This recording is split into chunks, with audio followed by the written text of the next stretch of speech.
You've heard the line, AI is going to transform your video workflow, lower costs, faster turnaround, more content, better output. It's what the consultants are saying. It's what your C-suite wants. It's what you promised the board last quarter. But let's be honest.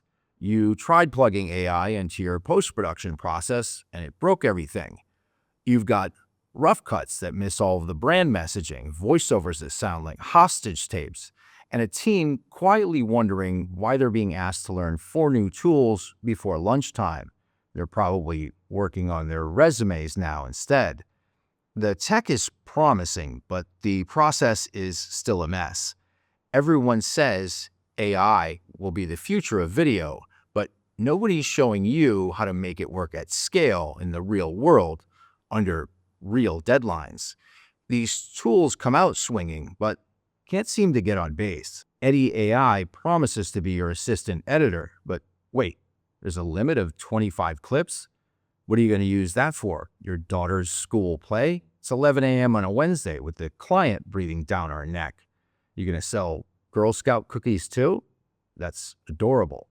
Kling AI and VDO show demo reels that look like a Christopher Nolan trailer.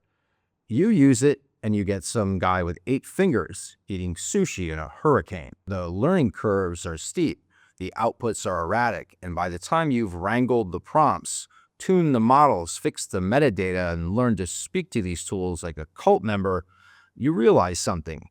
You're not faster, you're not better, you're just stuck on a different kind of treadmill. AI tools are breathing life into student films and faceless YouTube channels.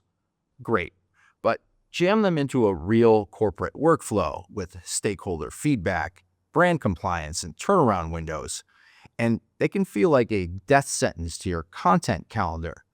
That's not a tool problem. That's a workflow problem. Here on this channel, I'll help you build a real AI-augmented system, one that delivers faster edits, cleaner approvals, and scalable content, and a team that doesn't hate you by Q3.